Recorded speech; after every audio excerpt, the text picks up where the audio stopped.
किया ये trade war. जब दुनिया के दो बड़े लोकतंत्र इंडिया और अमेरिका आए आमने सामने, तो जंग किसी मैदान या बॉर्डर पे नहीं हुई, बाजार में। तो अचानक ये टैरिफ अटैक क्यों?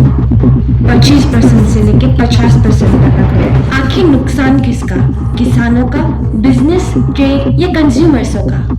क्या ये इकोनॉमिक प्रेशर सिर्फ भारत के रशियन ऑयल इंपोर्ट करने से है? तो चीन पे क्यों नहीं? चाइना दुनिया का लार्जेस्ट रशियन ऑयल इंपोर्टर है। कि इंडिया का टोटल ऑयल परचेज अमाउंट सिर्फ 88 मिलियन टन्स का है।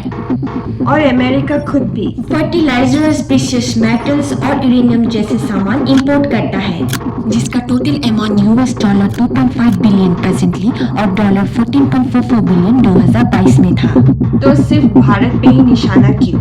या फिर है कोई और वजह? पहला, भारत अपने एग्रीकल्चर गुड्स के बाजार में कुछ प्रतिबंध लगाता था, जिससे कि अमेरिकन फर्म्स को एक्सपोर्ट करने में बहुत परेशानी होती थी। दूसरा, भारत अपने कुछ पॉलिटिकल और इकोनॉमिक कारणों से अपनी डेयरी, राइस और व्हीट्स के प्रोडक्शन में काफी ज्यादा टैरिफ्स लगाता है, जिससे कि प्रोटेक्शनिस्ट मेजर्स बोलते हैं। तीसरा, क्या भारत रूस के मजबूत दोस्ती से था परेशान, या फिर भारत की इस नॉन अलाइन स्ट्रेटेजी से तंग आ चुका था, या फिर इसलिए कि अमेरिकन प्रेसिडेंट डोनाल्ड ट्रंप ने भारत पाकिस्तान के बीच इस रिसेंट कॉन्फ्लिक्ट में सीज फायर लाने का दावा किया था और भारत ने इस दावे को पूरी तरह नजरअंदाज किया। अब इन अमेरिकन टैरिफ से इंडिया की जीडीपी पे हल्का सा 0.3 to 0.8% का डाउनफॉल देखा जा सकता है।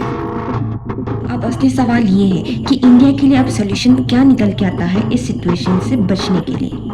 पहला, भारत को अमेरिका पे निर्भरता कम करने के लिए टेक्सटाइल्स, ज्वेलरी, फार्मा जैसे प्रभावित क्षेत्रों पे अपने एक्सपोर्ट्स बढ़ाते रहना चाहिए, जिसमें से यूके के साथ एक अहम ट्रेड डील साइन हो चुकी है। अब भारत और 40 इंटरनेशनल मार्केट्स की तलाश में है।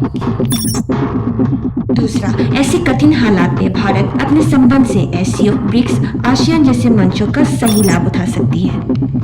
और आखिर में भारत को अपने डोमेस्टिक डिमांड्स बढ़ाते रहना चाहिए और आत्मनिर्भर अभियान की स्कीम पे काम करते रहना चाहिए। For more such videos please subscribe.